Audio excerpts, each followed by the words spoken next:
હું બાપ તરીકે લાજુ. આવું 5 ને 2 7 વર્ષ સુધી ચાલે છે. 7 વર્ષ સુધી દીકરી ધીરે ધીરે ભણે છે. 15 દિવસે મહિને એ બાપ એ દીકરીને મળવા જાય છે. એના સહાયમાં 5 પૈસામાં ખાલી જે 4 પીપરમેન્ટ મળે છે ને એનાથી વિશેષ કંઈ નથી હોતું. એ બાપ અને દીકરીનો જે સંવાદ થાય છે એ સંવાદ સાંભળવા જેવો છે. બાપ દીકરીને કહે છે કે બેટા ખાલી એટલું યાદ રાખજે કે તારો બાપ તને કઈ રીતે ભણાવે છે.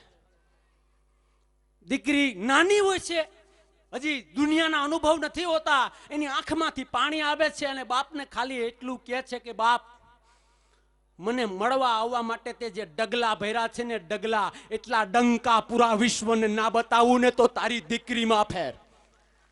મને ભણાવવા માટે જે તારું લોહી ઉકાળ્યું છે, મને ભણાવવા માટે જે તારી આંખોમાંથી નદીઓના પાણીની નદીઓ વહાવી છે બાપ, એ એક આંસુ, એક ડગલું દેશ માટે ના ખપાડી દઉં, તારું નામ મોટું કરવા માટે ના કરી દઉં તો બાપ તારી દીકરીમાં ફેર. બાપ મને એટલી ખબર છે કે તું મને કેમ ભણાવે છે. પાછો આરામથી મારા બાપ તું જા, માનું ધ્યાન રાખજે. ખાલી 3 વર્ષ બાપ મને આપ, 3 વર્ષમાં હું ભણી જઈશ અને તારા નામનો ડંકો પૂરા ગુજરાતમાં ના વગાડું ને તો હું તારે ત્યાં જન્મી તે ભૂલી જજે. બાપ હિંમતમાં આવે છે.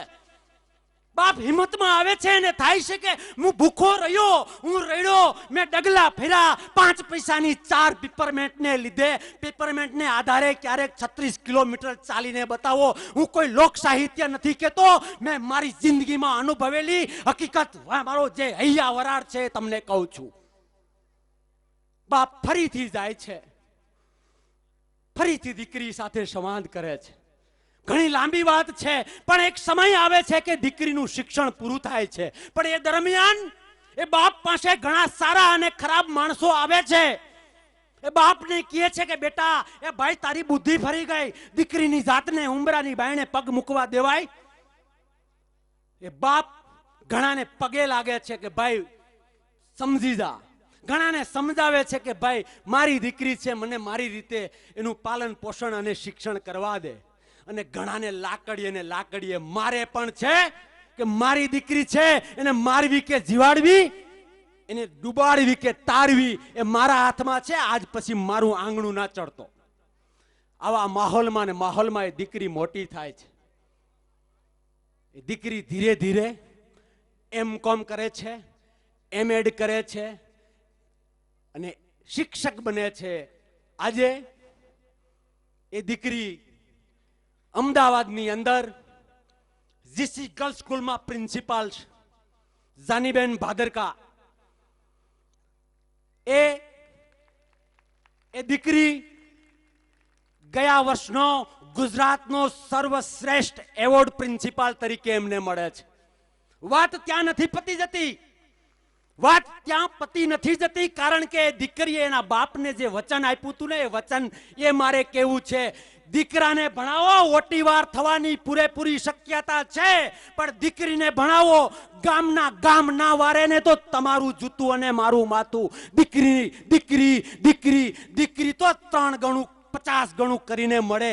તો દીકરી માટેની વાતો કરવામાં આવે ને ત્યારે ટ્રેજેડી લાગે, દર્દ થાય. એ બાપ અને એ દીકરી, હવે દીકરી બાપનું કર્મ પૂરું થાય છે અને એ દીકરીનો ધર્મ ચાલુ થાય છે. દીકરી એના ભાઈને ભણાવે છે. એના ભાઈને એક મોટિવેટ કરે છે, પ્રેરણા આપે છે કે ભાઈ ભણવું જોઈએ. મેં બાપની આંખમાં આંસુ જોયા છે, બાપની મહત્વાકાંક્ષા જોઈ છે, બાપને જિંદગીમાં ક્યાં પહોંચવું છે એ ભાઈ મેં જોયું છે. તું બહુ નાનો હતો, બાપ રડતી વખતે તારાથી દૂર જતો રહેતો હતો કે મારા ફૂલ જેવા દીકરાની આંખમાં ક્યાંક પાણી ના આવી જાય, મારા આંખના આંસુ ક્યાંક મારો દીકરો ના જોઈ જાય. ભાઈ આ બધી વસ્તુનો હું સાક્ષી છું બેટા.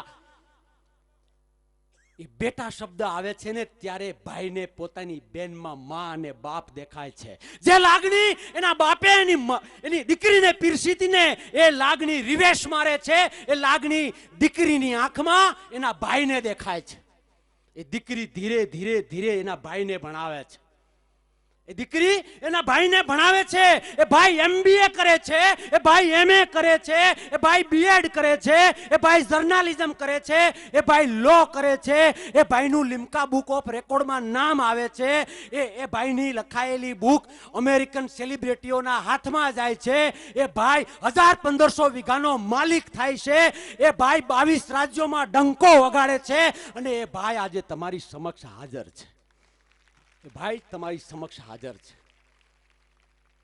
એ બાપને જો વિચાર ના આવ્યો હોત કે દીકરીને ભણાવવી જોઈએ, એ બાપને જો વિચાર ના આવ્યો હોત કે દીકરીનું શિક્ષણ, અરે કિડની વેચવી પડે તો કિડની કુરબાન, પણ દીકરીના શિક્ષણના સાથે કોઈ પણ પ્રકારનું સમાધાન એ એક બાપની અધૂરી ઉણપ છે, એક અધૂરી ઓળખ છે. એ યાદ રાખજો.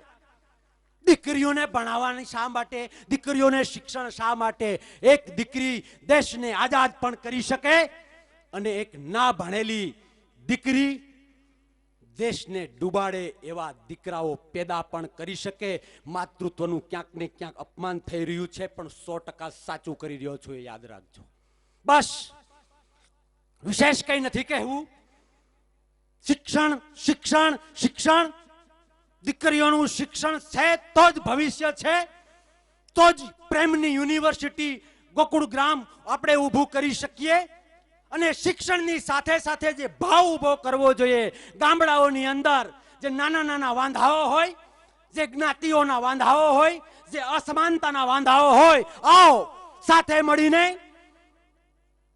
પરમ કૃપાળુ પરમાત્મા પાસે પ્રાર્થના કરીએ કે હે કુદરત, એવી શક્તિ આપ, એવી તાકાત આપ, અમે અમારી જાતને શિક્ષિત કરી શકીએ, અમારી દીકરીઓને શિક્ષિત કરી શકીએ, અમારી બહેનોને શિક્ષિત કરી શકીએ.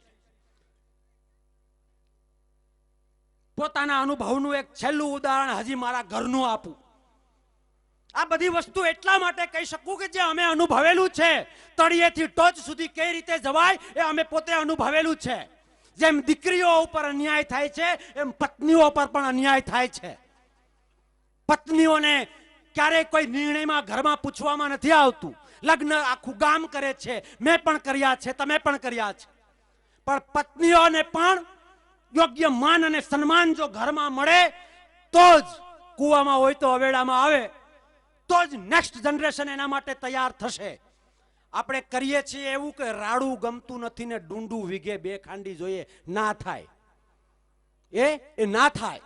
એના માટે મહેનત કરવી પડે પાયેથી. જે મેં કહ્યું ને કે સ્ત્રી શક્તિ પછી એ પત્નીના સ્વરૂપમાં હોય, દીકરીના સ્વરૂપમાં હોય, માતા કે આ જગતના કોઈ પણ સ્વરૂપમાં હોય, એ વંદન કરવું રહ્યું, એને રિસ્પેક્ટ આપવી રહી, અને એનું અપમાન કરનારને એવી તો સામાજિક સજા આપીએ, એવી તો સામાજિક સજા આપીએ કે એક સજાને લીધે ઘરે ઘરે દીકરીઓ અને ઘરે ઘરે દીકરીઓના શિક્ષણના વટવૃક્ષ એવા ફેલાય કે પૂરા વિશ્વએ ફરી સૌરાષ્ટ્રમાં નજર કરવી પડે કે આ સૌરાષ્ટ્રવાસીઓ, આ ડાઠા અને એની આજુબાજુના લોકો એવું તો શું કામ કરે છે કે ઘરે ઘરે દીકરીઓ અને દીકરીઓના શિક્ષણ માટે જાગૃતિ ફેલાણી છે, ગામડાઓનો વિકાસ થયો છે. બસ, આથી વિશેષ કંઈ નથી કહેવું. 2 હાથ અને ત્રીજું માથું જોડીને પ્રાર્થના કરું છું કે દીકરીઓને શિક્ષણ આપજો, દીકરીઓને બચાવજો.